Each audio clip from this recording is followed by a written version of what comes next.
आप चुनाव के लिए इतनी घटिया हरकत करेंगे?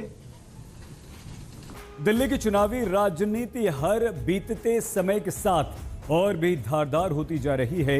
एक तरफ वादों की बौछार है तो दूसरी ओर आरोपों और अभद्र बयानों की बाढ़ है। एक दिन पहले बीजेपी के नेता रमेश विधूड़ी ने दिल्ली की मुख्यमंत्री आतिशी को लेकर अभद्र बयान दिया, जिसके जवाब में दिल्ली की मुख्यमंत्री आतिशी ने रमेश विधूड़ी के बयान को लेकर नाराजगी व्यक्त की। मीडिया से बात करते हुए आतिशी भावुक हो उठी, उनकी आंखों में आंसू आ गए। उन्होंने कहा कि विधूड़ी जी, आप मेरे पिताजी को गाली देकर वोट मांगने के बजाय अपने काम पर वोट मांगिए। वो इतने बीमार रहते हैं कि बिना सहारे के चल नहीं पाते हैं।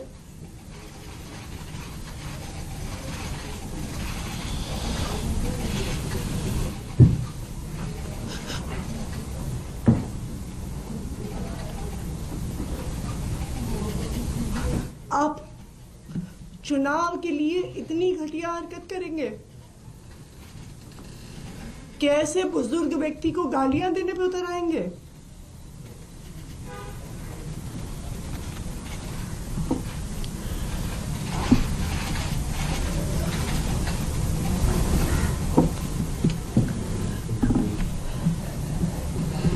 इस देश की राजनीति इतने घटिया स्तर पर गिर सकती है, मैं कभी सोच नहीं सकती थी। रमेश विधूड़ी जी खुद दक्षिणी दिल्ली से 10 साल सांसद रहे। वो बताए ना कालका जी के लोगों को कि उन्होंने इस इलाके के लोगों के लिए क्या किया। वो दिखाए ना कि जो उनका 10 साल का काम था वो मेरे 5 साल के विधायक के काम से बहुत बेहतर था। उसके आधार पर वोट मांगे। दिल्ली की मुख्यमंत्री आतिशी इसलिए भावुक हो गई क्योंकि एक दिन पहले बीजेपी के नेता रमेश विधूड़ी ने उनको लेकर एक बयान दिया था और उसी बयान के कारण वो विपक्ष के निशाने पर आ गए। दिल्ली की कालका जी सीट से बीजेपी ने रमेश विधूड़ी को टिकट दिया है। रमेश विधूड़ी ने मुख्यमंत्री आतिशी को लेकर जो विवादित अभद्र बयान दिया था, आइए वो हम आपको सुनवाते हैं। अरे ये मार्लिना, ये तो सिंह बन गई भैया, चेहरा ही नाम बदल दिया। केजरीवाल ने बच्चों की कसम खाई थी, भ्रष्टाचारी कांग्रेस के साथ नहीं जाऊंगा। मार्लिना ने बाप बदल दिया, पहले मार्लिना थी अब सिंह हो गई। ये इनका चरित्र है। कालका जी सीट से बीजेपी के उम्मीदवार रमेश विधूड़ी ने इससे पहले प्रियंका गांधी पर ऐसा ही बयान दिया था, बदजुबानी की थी और फिर मुख्यमंत्री आतिशी पर। एक बयान के बाद तो रमेश विधूड़ी ने माफी मांगी, उन्हें माफी मांगनी पड़ी और दूसरे बयान पर भी बीजेपी को अब हमलों का सामना करना पड़ रहा है। मैं आपको विश्वास दिलाता हूं, जैसे ओखले की सड़कें हमने बना दिए, संगम बिहार की सड़कें बना दिए, इसी प्रकार से कालका जी भी सुधार कैंप के सामने वाली, बराबर वाली, अंदर वाली सारी की सारी सड़कें प्रियंका गांधी के गाल जैसे जरूर बना देंगे। मार्लिना ने बाप बदल दिया, पहले मार्लिना थी अब सिंह हो गई। ये इनका चरित्र है। इस प्रकार के बयान पहले दिए जाते रहे हैं और किन्होंने दिए? लालू यादव जी ने बयान दिया, हेमा मालिनी जी के ऊपर दिया, मैंने उसका उसी संदर्भ में बोला था और उसी आधार पर कांग्रेस के साथ तो सरकार में मंत्री रहे, कांग्रेस चुप्पी साधी रही। नरेश बालियान आम आदमी पार्टी का विधायक है, 2024 में फिर उन्होंने ये बयान को दोहराया 2024 के चुनाव में, तो आतिशी की चुप्पी रही। लेकिन फिर भी अगर मेरे इस बयान से कोई व्यथित है, किसी को दुख पहुंचा है, तो मैं हृदय से इस बात के लिए अपने शब्द वापस लेते हुए खेद प्रकट करता हूं और इस बात के लिए मैं दुख प्रकट करता हूं कि अगर किसी को खेद पहुंचा हो। लेकिन इन लोगों को उंगली उठाने का कोई इस बात के लिए राइट अधिकार ही नहीं बनता है कि वो ऐसे बयानों की करें, तो पहले अपनी गिरबान में वो लोग झांके। और अब बात बीजेपी के पूर्व सांसद रमेश विधूड़ी के बयान पर मचे बवाल की। बयान तो आपने सुन लिए, दोनों अभी हमने आपको सुनवाए। दिल्ली के मुख्यमंत्री आतिशी पर रमेश विधूड़ी के बयान से आम आदमी पार्टी आग बबूला है। अब से थोड़ी देर पहले आम आदमी पार्टी के सांसद संजय सिंह ने प्रेस कॉन्फ्रेंस करके कहा कि रमेश विधूड़ी का बयान बेहद शर्मनाक है। दिल्ली की महिलाओं को अब यह तय करना होगा कि उन्हें रमेश विधूड़ी चाहिए या अरविंद केजरीवाल। रमेश विधूड़ी ने जब से ये गाली गलौज शुरू किया है, एक निर्वाचित महिला मुख्यमंत्री के बूढ़े बाप को गाली दी है, 80 साल की अवस्था जिनकी है, जब से ये गाली गलौज उस आदमी ने शुरू की है, भारतीय जनता पार्टी के आका जो है वो बहुत खुश है। वो कह रहे हैं हमारी पार्टी में तो ऐसा ही नेता होना चाहिए, यही सबसे सुयोग्य, अच्छा और बेहतरीन आदमी है, क्योंकि अच्छी अच्छी गालियां दे लेता है महिलाओं को कि भारतीय जनता पार्टी का असली चेहरा, मुख्यमंत्री का असली चेहरा बीजेपी का रमेश बिधूड़ी है। दिल्ली की जनता को तय करना है, माताओं बहनों को तय करना है, अरविंद केजरीवाल चाहिए या महिलाओं को गाली देने वाला रमेश बिधूड़ी मुख्यमंत्री के तौर पे चाहिए, ये दिल्ली की जनता को अब तय करना है। कांग्रेस की सांसद प्रियंका गांधी पर दिए बयान को लेकर रमेश बिधूड़ी पर कांग्रेस ने हमला बोला है। आज दिल्ली में यूथ कांग्रेस के कार्यकर्ताओं ने रमेश बिधूड़ी के घर पर काली पोत दी और नाराजगी व्यक्त की।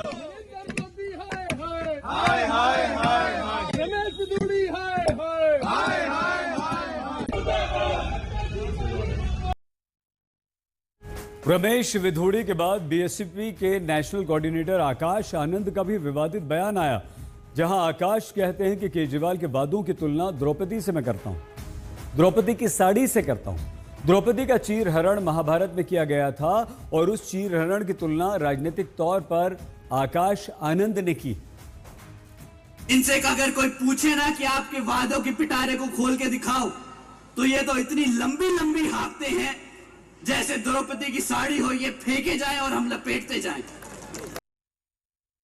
दिल्ली में आरोपों और अभद्र बयानों के इस पॉलिटिक्स के बीच दिल्ली के मतदाताओं को लेकर भी युद्ध जोरदार चल रहा है। दिल्ली में वोटर लिस्ट पर मचे राजनीतिक घमासान के बीच चुनाव आयोग ने नई वोटर लिस्ट जारी कर दी। आम आदमी पार्टी की तरफ से वोटर लिस्ट से मतदाताओं के नाम काटने के आरोप लगाए जा रहे हैं। अरविंद केजरीवाल की तरफ से कुछ दिनों पहले कहा गया था कि बीजेपी वोटर लिस्ट से मतदाताओं के नाम हटाने के लिए अर्जियां दाखिल कर रही है। वहीं बीजेपी का आरोप है कि ये अर्जियां आम आदमी पार्टी की तरफ से लगाई जा रही है ताकि बीजेपी पर आरोप लगाया जा सके। इन सब के बीच चुनाव आयोग ने दिल्ली के मतदाताओं की जो लिस्ट जारी की है उसमें मतदाताओं के बढ़ने पर भी अब जमकर राजनीति हो रही है। अब दिल्ली चुनाव आयोग ने दिल्ली के वोटर्स की जो फाइनल लिस्ट जारी की है यहां आपके सामने, उसके अनुसार देखिए दिल्ली में कुल 1,55,24,858 वोटर हैं। 83,94,645 पुरुष वोटर हैं। 83,49,645 पुरुष वोटर, 71,73,952 महिला वोटर यहां पर हैं और यहां जो आप देख रहे हैं साइड में थर्ड जेंडर के 1,261 वोटर हैं। लिस्ट सामने आई और हिसाब बैठाया गया तो पता चला कि पिछले वर्ष अप्रैल मई में हुए लोकसभा चुनाव के बाद से दिल्ली में 3,10,000 वोटर बढ़ गए। 6 महीने में 3,10,000 वोटर दिल्ली में अकेले बढ़ गए हैं। ये 2020 के विधानसभा चुनाव के मुकाबले 7,26,000 अधिक हैं। अब आम आदमी पार्टी ये आरोप लगा रही है कि दिल्ली में वोटर स्कैम हो रहा है। ये एक बड़ा वोटर घोटाला है कि किस तरह से वोटों का एक बहुत बड़ा घोटाला नई दिल्ली विधानसभा में हो रहा है। ये लोग समरी रिवीजन के समय कहां थे? तो 29 नवंबर और 15 दिसंबर के बीच में ये 10,000 लोग कहां से आ गए? दिल्ली की चुनावी राजनीति में अरविंद केजरीवाल के बंगले को लेकर भी युद्ध छिड़ा हुआ है। आरोप है कि दिल्ली में मुख्यमंत्री रहते हुए अरविंद केजरीवाल ने अपना घर बनाने में घोटाला किया। ऐसी सीएजी रिपोर्ट जारी नहीं हुई, लेकिन सूत्रों के हवाले से बीजेपी जो आरोप लगा रही है उसके अनुसार 6 फ्लैगस्टाफ रोड का घर बनाने के लिए 7,91,00,000 रुपए का एस्टिमेट बना। वो अलग बात है, लेकिन यहां पर लगभग 13% ऊंचे दाम पर 8,62,00,000 में ठेका दिया गया और जब घर बनकर तैयार हुआ तो 33.66 यानी कि 33,66,00,000 रुपए मतलब 342.31% अधिक भुगतान किया गया।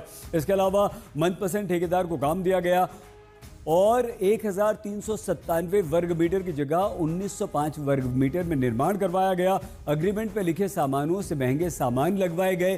कैंप ऑफिस और स्टाफ ब्लॉक का फंड दूसरी जगह पर इस्तेमाल किया गया। ये सारे आरोप बीजेपी ने लगाए। आम आदमी पार्टी के बाद अब कांग्रेस ने दिल्ली की महिलाओं के लिए 2500 रुपए हर महीने देने का वादा कर दिया। आम आदमी पार्टी की महिला सम्मान योजना के सामने कांग्रेस ने प्यारी दीदी योजना की घोषणा की। कांग्रेस की इस योजना के तहत दिल्ली में कांग्रेस की सरकार बनने पर महिलाओं को हर महीने 2500 रुपए कांग्रेस की तरफ से दिए जाएंगे। Going to implement on the first day of the cabinet, 2,500 rupees will be implemented. Today I am here to launch Pyari Didi Yojana, 2,500 rupees to every woman as per the Karnataka model. 2500 रुपए हर महिला को प्यारी दीदी योजना के तहत कांग्रेस ने देने का वादा किया तो दिल्ली में चुनाव से पहले राजनीतिक एक्शन काफी तेज हो गया। कांग्रेस ने दिल्ली की महिलाओं के लिए प्यारी दीदी योजना का ऐलान कर दिया तो कांग्रेस ने यह वादा भी किया कि अगर वो दिल्ली की सत्ता में आई तो हर महीने 2500 रुपए दिए जाएंगे। अब आगे बढ़ते हैं, हम दिल्ली से रुख करते हैं बिहार का। बिहार में भी जबरदस्त राजनीति हो रही है और बिहार में ये राजनीति जो हो रही है वो नीतीश कुमार को लेकर हो रही है। प्रशांत किशोर हैं, पप्पू यादव हैं और ये सब कुछ हो रहा है छात्रों के बहाने। पप्पू यादव प्रशांत किशोर पर जो आरोप लगा रहे थे, प्रशांत किशोर को आज सुबह गिरफ्तार कर लिया गया।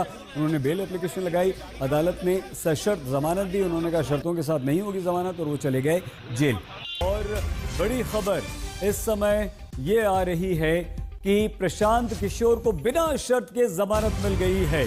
सुबह उन्हें शर्त के साथ सशर्त जमानत मिली थी और अब उन्हें जेल से जमानत मिल गई। जेल से बाहर निकले हैं प्रशांत किशोर। प्रशांत किशोर को बिना शर्त की जमानत मिल गई। प्रशांत किशोर ने यही कहा था कि मुझे बिना शर्त की जमानत चाहिए, मुझे कोई शर्त नहीं चाहिए। रोहित सिंह हमारे संवाददाता। रोहित, क्या हो रहा है? पहले जमानत अर्जी लगाते हैं, सशर्त मिलती है तो बोले नहीं, अब जमानत मिली, जेल गए, क्या हुआ बताइए पूरी बात। देखिए सईद, ये आज जब प्रशांत किशोर को जब गिरफ्तार किया गया उसके बाद दोपहर के वक्त उनको पटना की सिविल कोर्ट में पेश किया गया तो उनको कोर्ट ने जमानत तो दी लेकिन सशर्त जमानत दी थी कि भाई आपको मैं जमानत इस कंडीशन पर देंगे कि आप धरना प्रदर्शन आंदोलन या ऐसा कुछ नहीं करेंगे। तो इस बात को लेकर प्रशांत किशोर अड़ गए कि नहीं, आप ये मेरे शर्त मत लगाइए, मुझे रेगुलर आप बेल दीजिए।